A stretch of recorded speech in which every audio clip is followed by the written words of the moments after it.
Hey, Olive, Arlo, and Frank. Cheers from the living room in Jack's Beach. It's New Year's Eve, December 31st, 2024. Tomorrow morning it'll be 2025. And I will have been married to your grandmother for 23 years. So Happy New Year and happy anniversary to us. Today I want to talk to you about a very, very important subject, but a couple caveats first. Number one, this is a video that you don't need to watch. You don't need to learn the things in this video, specifically about marriage, which is what I'm going to talk to you about, until you're old enough to be dating and stuff like that. And then you can start to look at, well, what kind of a person am I looking for to marry, and what kind of person do I want to be in a marriage, and how am I going to conduct myself, and how should I expect the other person to conduct themselves, and all that. You don't need to know to think about that stuff now. That being said, Frank, hopefully you're doing well. I haven't talked to you much recently. Did have some communication with you a couple weeks ago, and then it was short-lived. I hope you're doing well. I hope you're safe and warm up there in Philadelphia. It's very cold today up in the Northeast. So what do they call that thing? Arctic vortex or something that's going through the Northeast. So the reason that you don't need to be even watching this video until you're a little bit older, except for Frank, is that your parents are trying to figure out being married and raising children and all that stuff. If they want to watch the video, they can watch it. But if I ever would find out, and I'll probably be gone by the time you're watching this, that you ever confronted them and said, well, you shouldn't be doing this because Grandpa said, do it this way, I will haunt you. Plain and simple. Because they're trying to figure it out. I know all of your parents, and I know that they do their best, but they're imperfect human beings. But you have to respect the fact that they are trying every day to provide for you kids, and so you need to just not watch it until then. But I don't want to wait until you're old enough and then make this video, because we don't have tomorrow promised to us.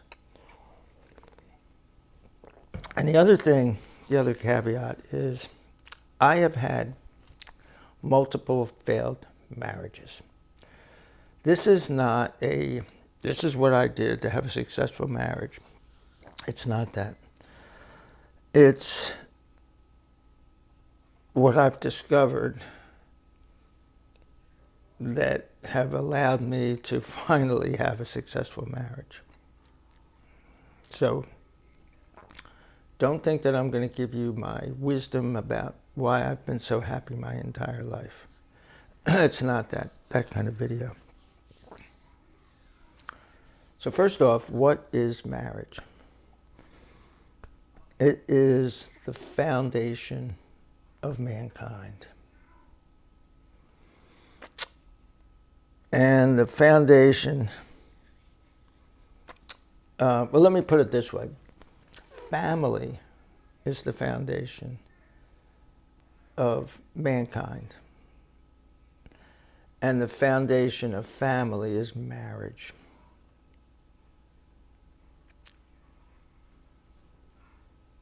Now, as you know, if you know anything about your grandpa, you know that I'm a born-again Christian. So my ideas on marriage are now based on the Bible.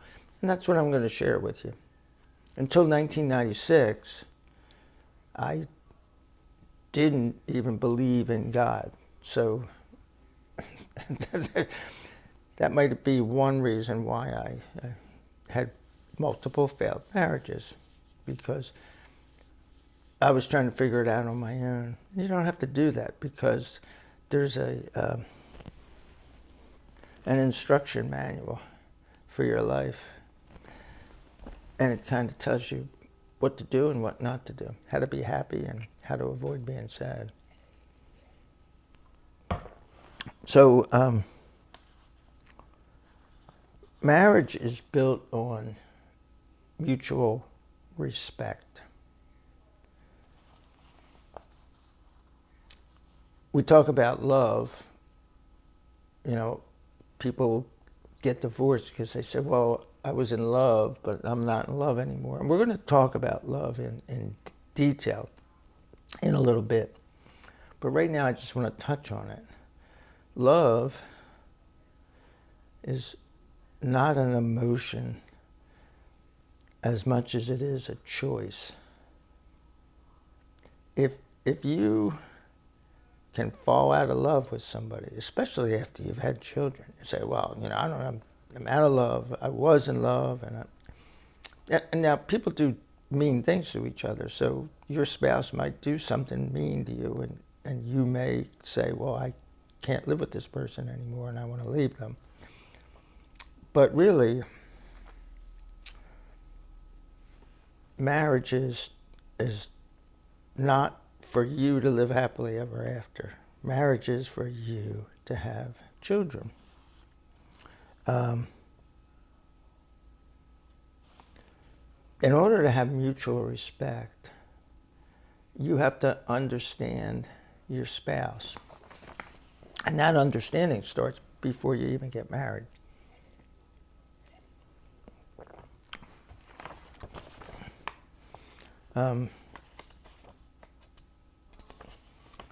And the most difficult thing about having a successful marriage is understanding the opposite sex. So you want to understand your mate, but your mate is the opposite sex.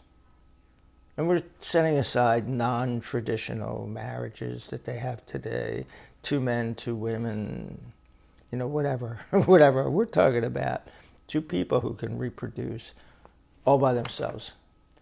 Just by putting body 1 and body 2 together, they can produce another human being. Because that's what marriage is in the Bible. I'm not here to talk about philosophy and gender identity or any of that stuff.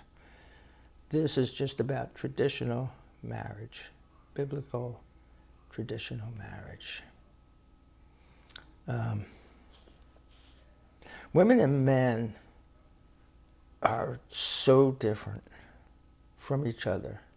We're wired differently. And to the point where you go like, wow, it's like this person's from another planet. There was even a book called Men Are From Mars and Women Are From Venus. Like Mars is a warrior, the god Mars, and the god Venus is the goddess of love. And men are the ones that go around the world shooting people, starting wars, and women are the ones that build homes in a loving environment. Here's a quote, and this is a loose quote. I forget exactly what he said, but I think Dr. Charles Dobson said this: women expect you to think about them because they are thinking about you. So he's talking to men. So Frank and Arlo, this is to you, and it's actually to all 3 of you, but specifically, this is what women expect from men. And then the next sentence is going to be what men expect from women. Women expect you to think about them. They want you to think about them, the woman, because they are thinking about you. we, and that's men, expect women to think about us because we're thinking about us. And there's a reason that both of those things are neither bad nor good. Neither is better than the other. Women think that, oh, this guy's never thinking about me. He's always thinking about himself. That's horrible. Well, no, it's not horrible. That's the way that we do things. And I was telling your grandmother, we were talking, Olive, we were talking to your mom on the phone, and your dad took you and tossed you up in the air and caught you. And I said to your grandmother, you'll never see a woman do that. And she said, no, we would never do that. That's stupid to do that. I'm always afraid he's going to drop her. Have no fear. He's not going to drop you. He's trying to teach you a valuable lesson about life. And he may not even realize that lesson. But he probably does. Your dad's a smart guy. Your mom would never pick you up and do that. That's because she's not wired that way. But your dad is. Your dad wants you to be able to, whether you're a girl or a boy, to be able to go out into life and to take life on. Seize the day and go out there and be as successful as you can. It's just what men do. It's how we're wired. So marriage is to produce children. And that's a process. It's a kind of a lifelong process. From the time you're born, you start to grow into a person who, either a boy or a girl, who can, get married and have children, and then those children are born, and, by the time you leave the world, they're grown up in a perfect world. But it's kind of like a bell curve. When a man and a woman get together, it's just the two of them, although people sometimes get pets and they call them their children, and they're a practice family, whatever. My parents actually, and I never thought about it until recently, they had a dog, and then when I was a little kid, all of a sudden we didn't have a dog anymore. And I don't know what happened. Maybe the dog died. His name was Skippy. And I was real little. Like, I barely remember Skippy. Or maybe it was Scotty, I forget. Yeah, I think it was Scotty. And then, they had a real kid, so they didn't need the dog anymore. I'm sure the dog, either they gave it away or they didn't do anything nefarious. They didn't have the dog like euthanized or anything. They just had a real family. And your families, Frank, I'm pretty sure that Matt and Jen have pets or a pet, but Olive and Arlo, you have cats and dogs. So it gets all put together. But the real thing is that it's based on having children. So it's like a bell curve. It's shaped like this. So in the beginning, it's all about you and your spouse. And then you have children. And it's all about getting the children ready. And they're like totally intense in the beginning, you have to do everything for them. And then they start to kind of get on their own. And then the bell curve starts to come down. And then they all go off to college and they don't need you as much. And now it's about you again, the two of you. So it's about the two of you, then a whole bunch of time raising the kids, and then it's about the two of you again. And listen, you're not going to ever have a totally smooth sail through any part of it. There's many landmines in a marriage, and you want to be totally dedicated to your marriage because you need to get through that entire bell curve. And then they're off on their own, and you have grandchildren, and you get to do cool stuff. Like on the 2nd, we're going to drive out and see you, Olive, and we're going to help your parents move to California, the way we're going to help, and I've helped. I've helped your mom move. I've helped your dad move. And we're going to help this time by babysitting you.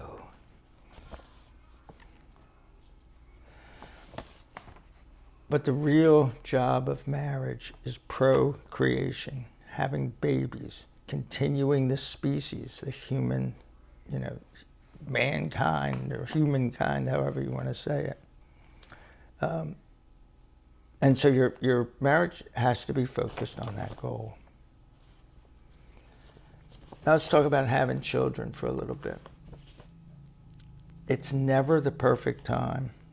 It's never even the right time to buy a house or quit your job and start a business or have a baby.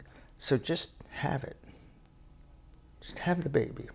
Let nature, you don't want to do something crazy like your husband's going off to war and, oh yeah, let's just have a baby. Like, you don't want to do that. But for the most part, just have it.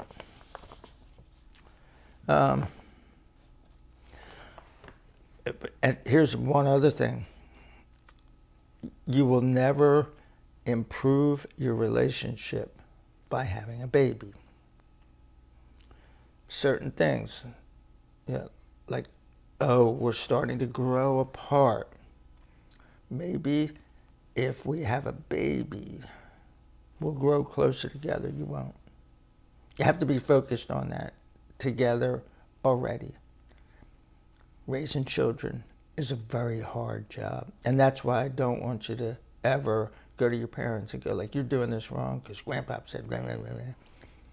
Seriously, I will hunt you down and haunt you. Raising kids. If you know everything for your children, they will rebel against you. You do not want to teach your kids what to think. You want to teach them how to think. I suggest that you play my videos, instructions for life videos, because they will teach them how to think.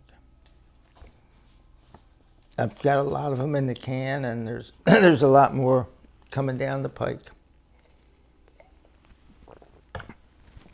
I'm trying to get a lot done before I step off this mortal coil.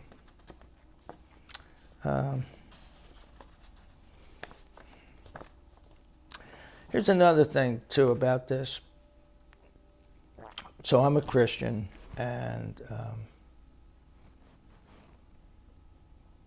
I hear people with ideas that are not Christian.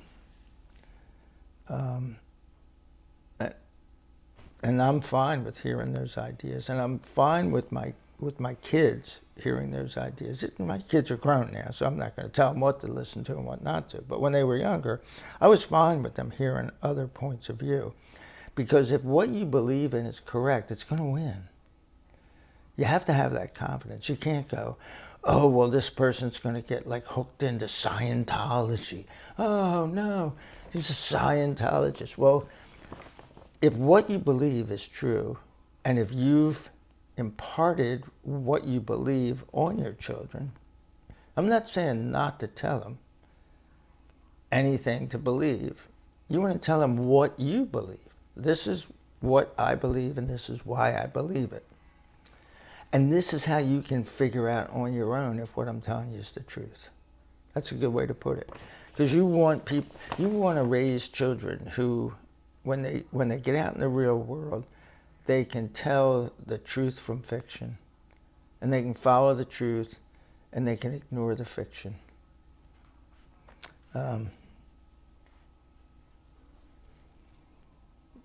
More is caught than is taught.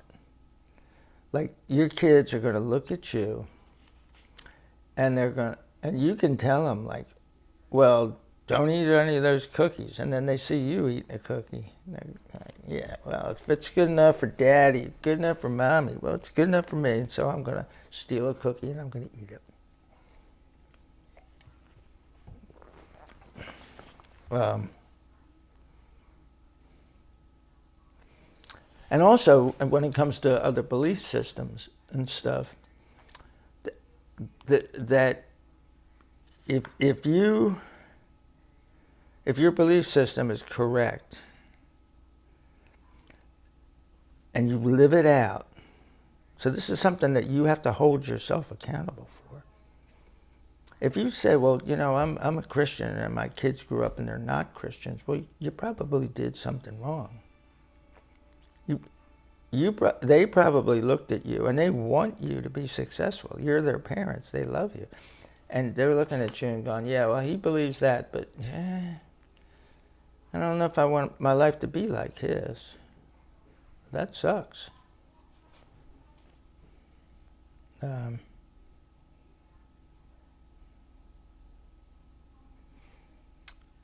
And so let's go on to the biblical Bible study. The biblical Bible study, the biblical marriage study. So as a Christian, my views of marriage come from my relationship between Jesus, the husband, and the church, the bride. Because ultimately, we will be married to him.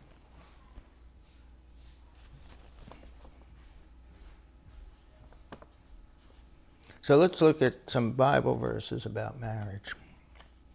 In Genesis 1 and 2, God creates Adam and Eve and places them in the Garden of Eden. All's good. Temporarily.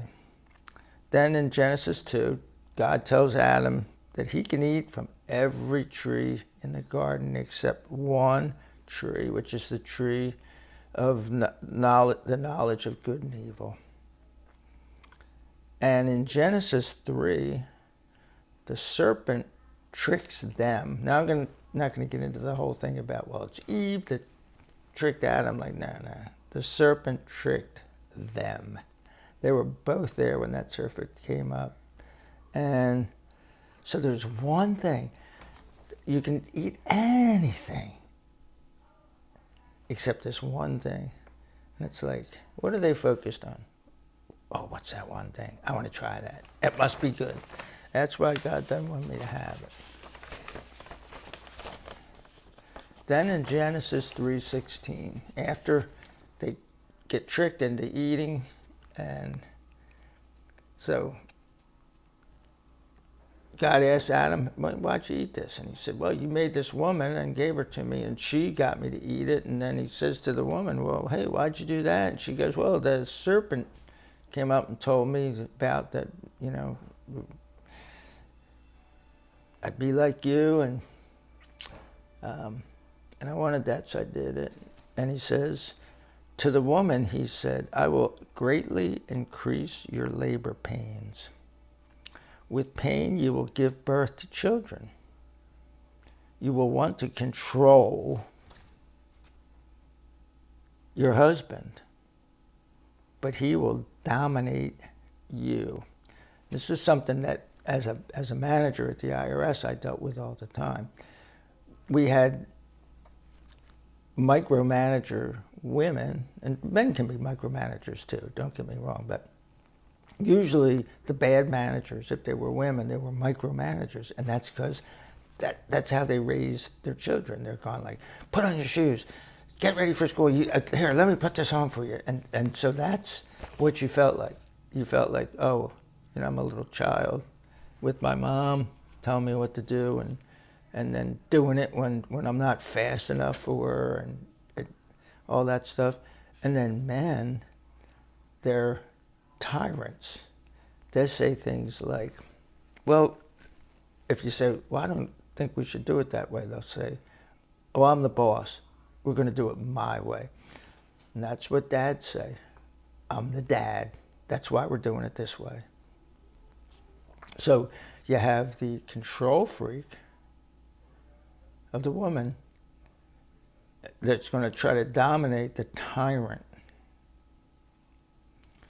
And so it says, You will want to control your husband, but he will dominate you.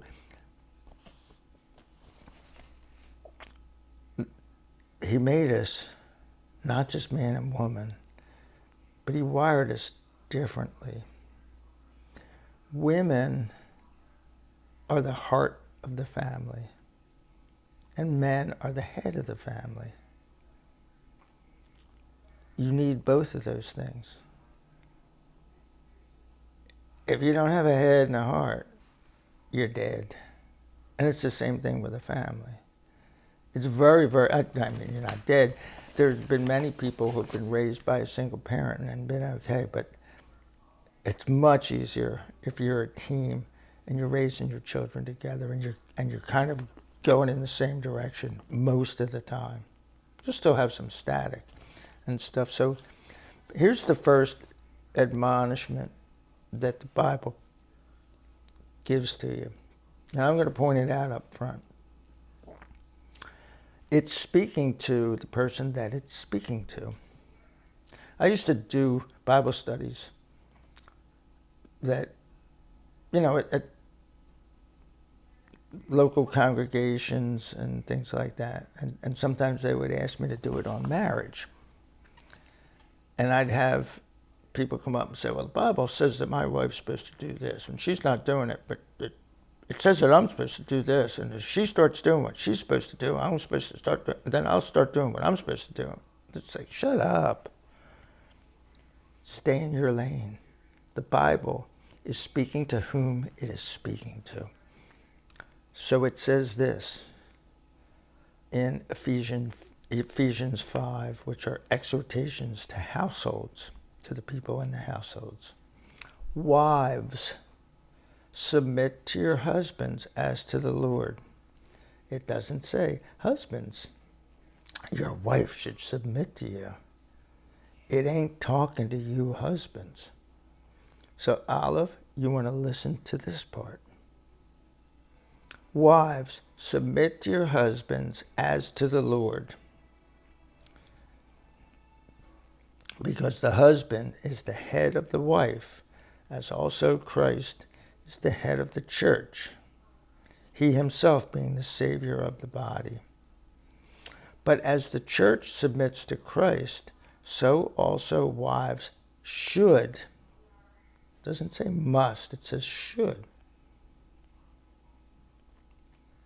And you should submit to your husbands in everything.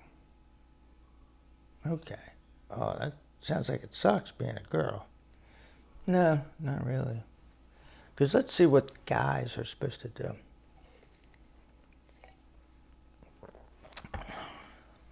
Husbands, love your wives just as Christ loved the church. How much did Jesus love the church? So much that he died for it. That's how much.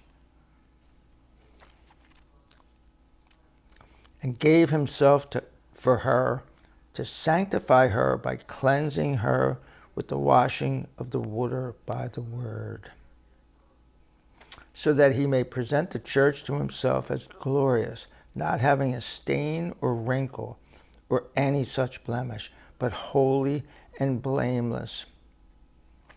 In the same way, husbands ought to love their wives as their own bodies. He who loves his wife loves himself. For no one has ever hated his own body, but he feeds it and cares and takes care of it, just as Christ also does the church, because we are members of his body. Well, it sounds like you have a very hard job, that no matter what. I mean, I think the book of Amos, where God tells this guy, well, Amos tells, I want you to go marry this prostitute. And she still is prostituting while they're married. And she's your wife, and I want you to treat her like a wife. once again, you can't say, oh, well, I'm going to do it when the other person does what they're supposed to do. No, you stay in your own lane. You do your job. And you still may have multiple failed marriages. Although, in my own defense, I've only had one since I've been a Christian. For this reason, a man will leave his father and mother. It's very important. It's just the two of you against the world. Yeah, we love your parents, but you are their responsibility. You're not our responsibility. And their marriage is their responsibility, not ours. And we should never be like interjecting ourselves and going like, yeah, you shouldn't put up with all that. And like, we need to just let your parents deal with their issues and pray for them. And will be joined to his wife, and the two will become one flesh.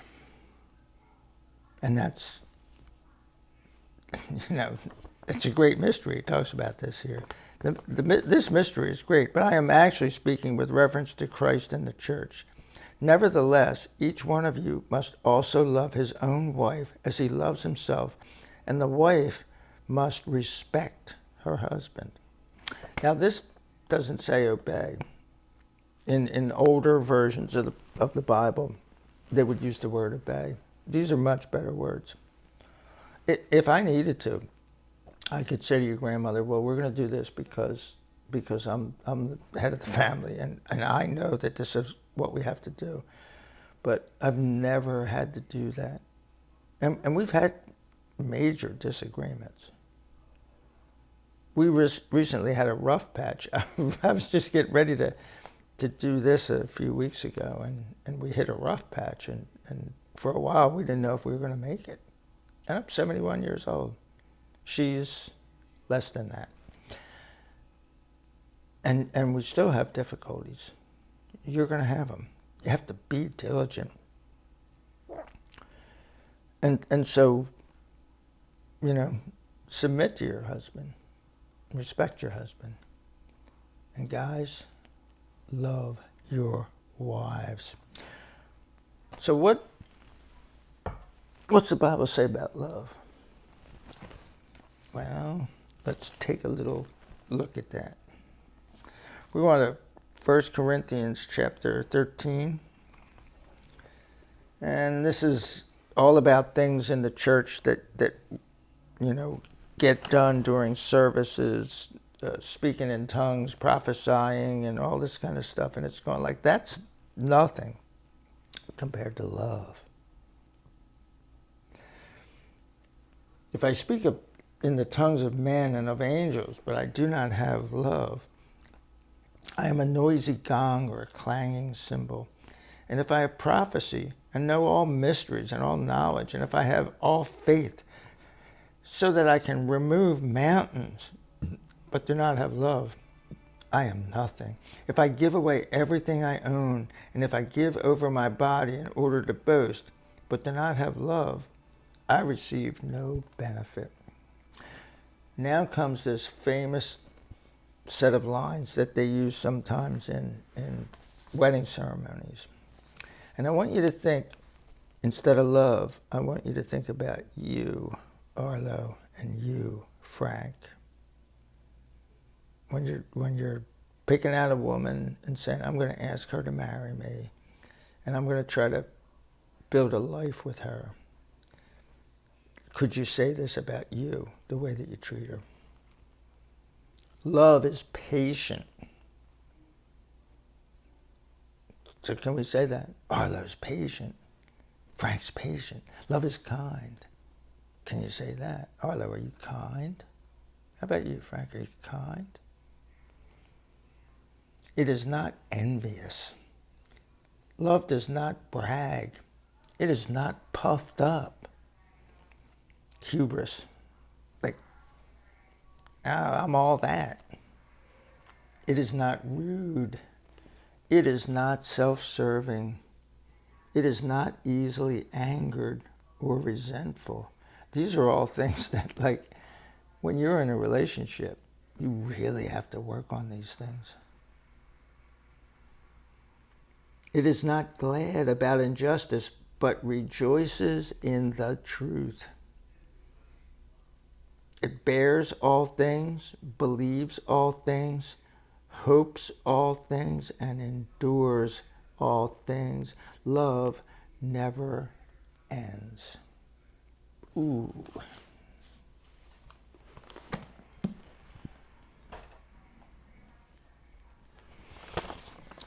Pretty high standard, guys.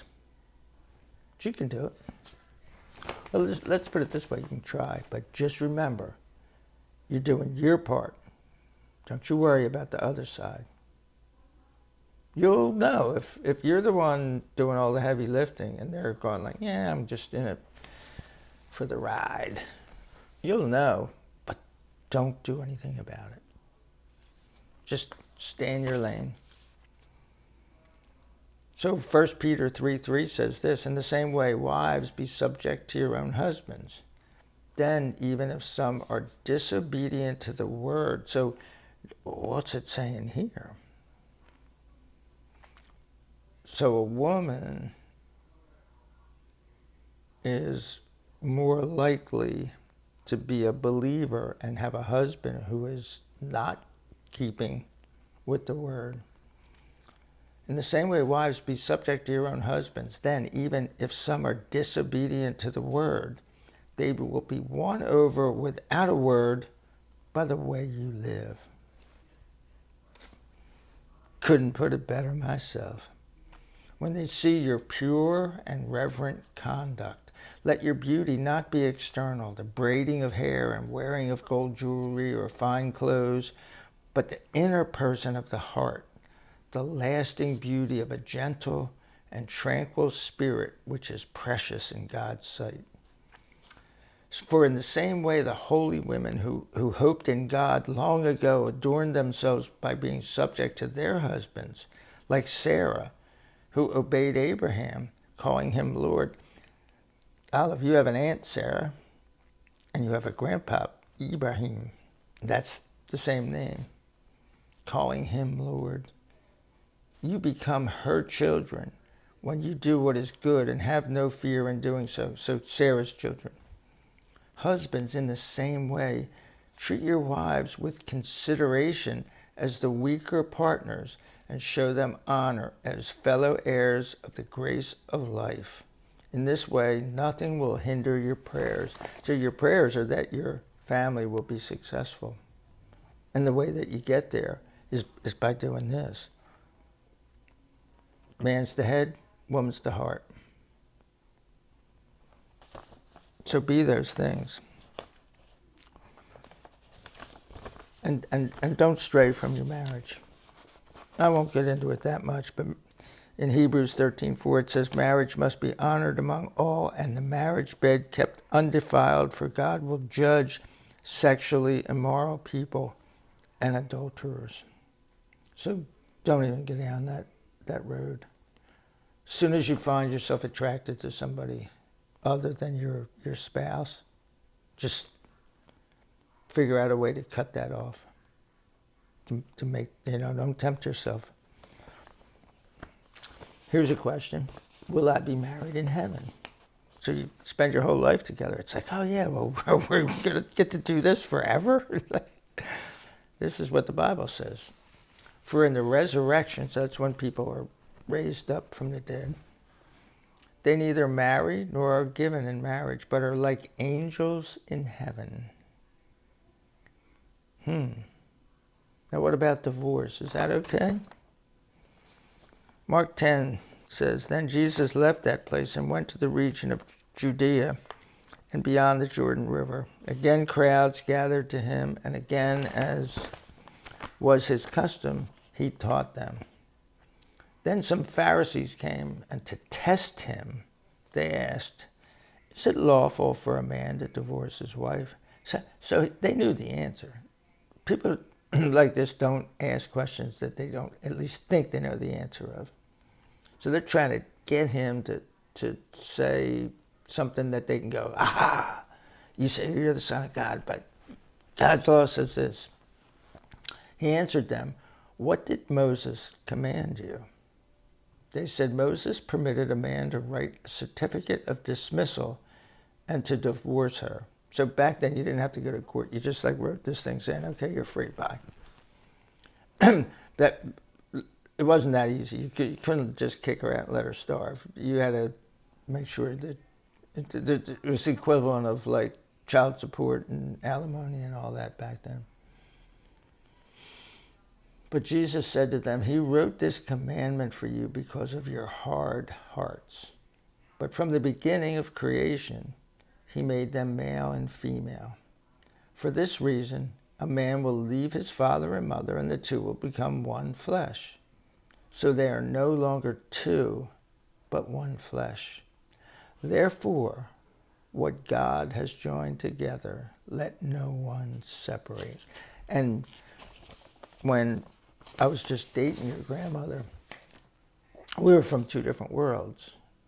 And I had moved down to Stone Harbor, and here she was up, not just in Philly, but past Philly, in Delaware County in Upper Darby. And I'm driving out Chestnut Street, and there's a lot of traffic and everything. And I'm like, Lord, how's this going to work? You know, I never had any kind of a relationship with somebody outside of my own race. It's just, wasn't something that ever came along for me. And there was this song playing on the radio, "He will make a way where there is no way." And sometimes when God speaks to you, he'll just use something. Usually it's the Bible, but sometimes there's other things, and he just lets you know, this is for you. And this overwhelming peace came over me. And so every time we get in a spat or we have rough patches, as I call them, I just remember that. God joined us together. And so nobody, even one of the two people, should set that asunder. Nobody should break us up. And it'll be hard, because everything in life that's worth it is hard and scary.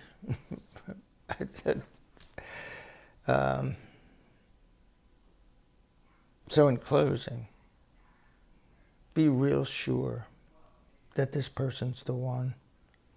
Try not to have a shotgun wedding where, one of you is pregnant and now you have to get married so that the baby has parents. Try not to do that. Take your time, choose wisely, and listen and try to learn about the other person, and try to understand that they're not going to think about things the way that you do, whether you're a guy or a girl. If you're married to the other sex, they're not going to think about things the way you do.